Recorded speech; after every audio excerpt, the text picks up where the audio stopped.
जोनोम थावनि जायखौ बुङो दतमा बे दतमानि बड'फा फोथारावनो दायो जोङो दिनैनिफ्राय जागायजेनबाय मिरु एबसुनि बोसोरारि साननि जथुम्मा माबोरै क'क्राझार जिल्लानि सिङाव थानाय दतमा बड'फा फोथाराव दुलाराय बर' फरायसा आफादनि खुंगा 52थि बोसोरसालिया जथुम्माया दिनैनिफ्रायबो जागायजेनगोन आरो बे जथुम्माखौ बयबो जेरैबायदि बुंसोलायदों आरो आंबो स्टाडि खालामनानै नायदों थारैनो बियो मोनसे जारिमिनारि मोनसे जथुम्मा जागोन मानो होननानै बुङोब्ला जों नुदों जेब्ला जों दुलाराय बर' फरायसा आफादनि साफा मावथिमोन बे समाव गोबां मोनसे गोख्रोङै सोमावसारनाय जादोंमोन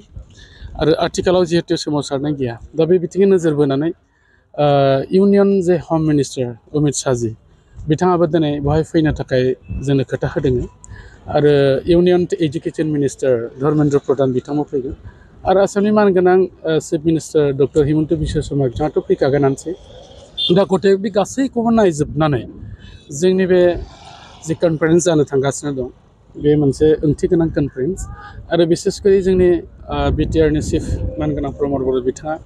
बेखौ जाफुंसारनायाव जेरैबो बिथिङैबो बिथाङा हेफाजाब होदों आरो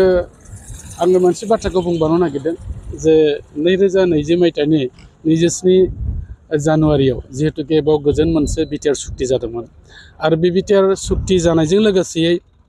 गोबां दफानि गेजेरजों जोङो बे हालामाव जौगानायनि आरो गोबां इन्सटिटिउसन आरो गोबां बायदि रोखोमै जौगानायनि गोबां जों बे एकर्डनि गेजेरजों मोननो हादों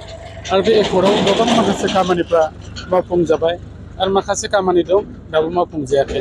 गतिके इउनियन हम मिनिस्टार बिथां फैनाय लोगो लोगो बे मोनसे ओंथि गोनांसिन जागोन बिथाङा बेनि बागै निस्सयबो बाथ्रा बुंलांगोन आरो बेयो जोंनि बर' हारि आरो बर' हालामाव रायजो जानाय साफ्रोमबो सुबुंनि थाखाय बे मोजां मोनसे खामानि जागोन आरो लोगोसे जे हालामाव जोङो मोनसे समाव असान्थि थादोंमोन दिनै बिटिआर गोजोन गोरोबथानि इयुनाव बे हालामाव गोजोन फैबाय आरो जोंनि गेजेराव गुबुन गुबुन हारियारिनि गेजेराव जे फोथायलायै मोनसे गोसोआव जोंना हाबबायमोन बे नाथाय दिनै गैया जानानै जोंनि जायखौ बुंनो थाङोबा भातृत्व जे बध बे दिनै जाफिनबाय आरो लोगोसे खौसेयै जौगानायनि खामानि मावनो थाखाय जों बे परिबेसखौ मोनबाय गतिके बे कनफारेन्सआ जोंनि थाखाय जोबोद ओंथि गोनां होननानै आं बुंनो सानदों बर' फरायसा आफादआ मोनसे गावनि थाखानाय संबिजित दङ आरो बे संबिजितखौ लानानैनो जोङो समाय समाय जोंनि गोजाम आफादखौ सिफायनानै गोदान आफादखौ दानाय जायो नाथाय नैबे 57थि बोसोरसालिया जथुम्मानि गेजेरजों दुलाराय बर' फरायसा आफादनि जे आथिखालाव थानाय जे बडि बेखौ सोलाय सोल' जागोन ना जाया बेखौ नैबे समाव बुंनो हानाङाबो गोब्राब मानो होननानै बुङोबा बिथांमोना दा 4 बाजिनिफ्रायसो थान्दै मेलखौ जिरायजेनगोन आरो आं मिजिंथिदों बिथांमोना जे गाहाम मोनसे आल'सनानि गेजेरजों सावरायनायनि गेजेरजों गोदान लाबोयोना गोजामखौनो दोनफिनो बे मोनसे बिथांमोननि मोजां साननाय हनायनि गेजेरजोंनो जागोन आं मिजिंथिदों बिथांमोना जे सावरायगोन बे पजिटिभ जाथों आरो गोबां जिहेतुके खामानि मावनांगौ दं आं दहायनो बुंखाबाय बिटिआर एकर्डनि माखासे पार्ट खामानि मावनांगौ थाबोबाय आद्रा थाबोनाय बेफोरखौ नोजोर बोनानै बिथांमोना हयथ' सुस्थ' मगजै सावरायनानै माबा मोनसे मोजां डिसिसन लागोन दिपेन बर'नि दैदेननायाव एबसुआ मोजां खामानि मावगासिनो दं होनना नोंथाङा सानो आथिखालाव जे